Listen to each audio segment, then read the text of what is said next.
हाय दोस्तों, एक्सेल वे चैनल के इस वीडियो में मैं दीपक आपका स्वागत करता हूं। आज का टॉपिक है combine multiple invoices into single Excel file.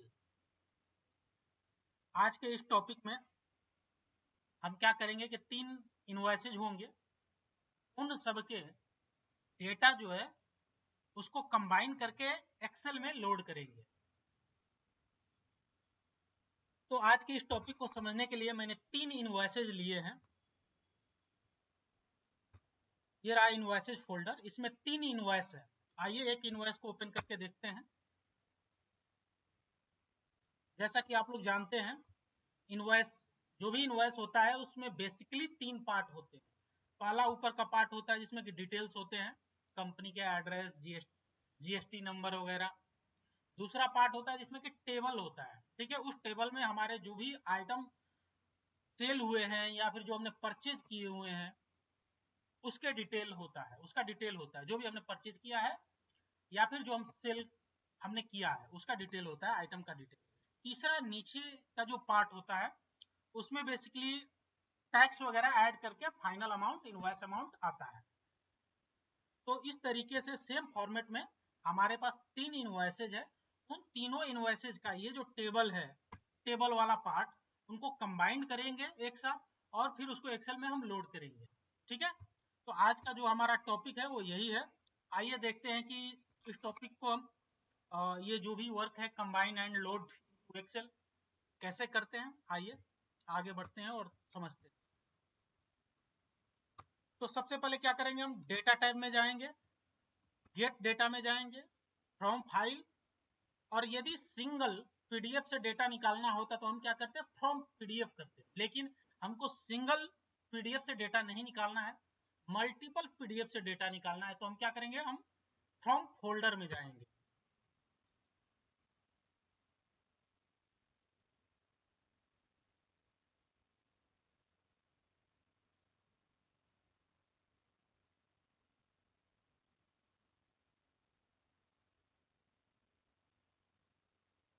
अब ये हमारा ओपन होकर के आ गया है डायलॉग बॉक्स। अब इसमें जो भी हमारा फोल्डर था क्या था, इनवॉइसेज, इसको सिलेक्ट कर लेंगे। ये इनवॉइसेज हमारा सिलेक्ट हो गया है और क्या करेंगे, इस पर हम अब ओपन पर क्लिक करेंगे।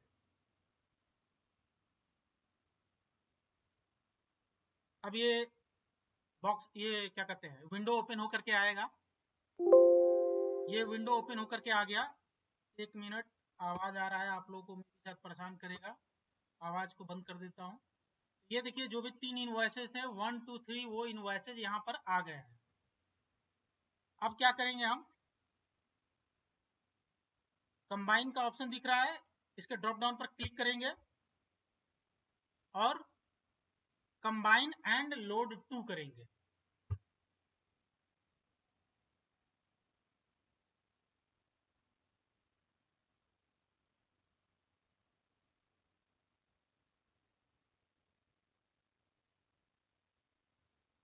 अब फिर से विंडो ओपन होकर के आएगा, ठीक है। ये विंडो ओपन होकर के आ गया। मोस्टली जब भी आप पीडीएफ से डेटा एक्सट्रैक्ट करने की कोशिश करोगे तो 2 चीजें आएंगी, एक टेबल, ठीक है, और दूसरा पेज। पेज में बेसिकली पूरा का पूरा इनवॉइस ही आ जाता है, ठीक है। और टेबल में क्या आएगा, जो भी हमारा आइटम वाला पार्ट है वो आता है, ठीक है। तो क्या करेंगे, हम टेबल सिलेक्ट कर लेंगे। अब ये आप देखो 3 इनवॉइस आए हैं, तीनों में से किसी एक को हम सैंपल फाइल बना सकते हैं। हालांकि पावर क्वेरी अपने आप ही किसी एक को सैंपल फाइल बना लेता है, तो हमको चेंज करने की जरूरत नहीं, चाहे तो हम चेंज भी कर सकते हैं। तो चेंज भी करेंगे तो वही होगा, एक टेबल और एक पेज आएगा। हम टेबल वाले पार्ट पर टेबल टेबल जो है उसको हम सिलेक्ट कर लेंगे। तो उसमें यहाँ पर देख रहे आप, जो दूसरा वाला पार्ट है इनवॉइस का, टेबल पार्ट, जिसमें कि आइटम डिटेल होता है, वो यहाँ पर आपको दिख रहा होगा। और क्या करेंगे, हम इसको ओके कर देंगे।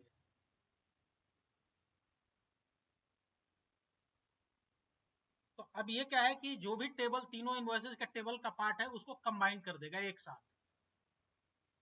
लेकिन एक चीज ध्यान रखना कि जो भी तीनों इनवॉइसेज हैं उन सब के टेबल के हिडर्स जो है वो बिल्कुल एग्जैक्टली सेम होने चाहिए। ये बिल्कुल आप लोग भूलिएगा मत। अब आप कहोगे क्या यदि हेडर्स चेंज हो, यदि मल्टीपल कंपनी के इनवॉइसेज आए हो, तो क्या उसको हम कंबाइन नहीं कर सकते? हम कर सकते हैं उसको, लेकिन वो एडवांस चीज है, उसको मैं अपने आने वाले जो भी फ्यूचर में मैं वीडियोज बनाऊंगा उसमें मैं इस टॉपिक को कवर करूंगा कि यदि हीडर्स डिफरेंट हो तो फिर उस पर हम काम कैसे करें। ठीक है, तो अब ये आ गया है विंडो। इसके थ्रू क्या करते हैं हम लोग, डेटा को लोड करते हैं। डेटा हमें कहाँ लोड करना है, पाइवोट टेबल रिपोर्ट में, पाइवोट टेबल चार्ट में, केवल कनेक्शन क्रिएट करना है, नए वर्कशीट में लोड करना है या फिर एग्जिस्टिंग में। तो हम क्या करते हैं, नए वर्कशीट में इसको लोड करा देते हैं, ओके करेंगे। और एज यूजुअल जादू डन, मैजिक। ये देखिए 3 इनवॉइसेस थे, 1 2 और 3। तीनों ही इनवॉइसेस का जो भी आइटम डिटेल था वो कंबाइंड होकर के आ गया। यदि ये वीडियो आप लोगों को पसंद आए या फिर आपके किसी काम आए, इस वीडियो को लाइक करना बिल्कुल मत भूलना। और यदि आप लोग नए यूजर्स हैं तो मेरे चैनल को सब्सक्राइब कर लीजिए ताकि मेरे आने वाले नए वीडियो के नोटिफिकेशन आपको मिलते रहे। तो ये वीडियो देखने के लिए आप लोगों का बहुत बहुत धन्यवाद।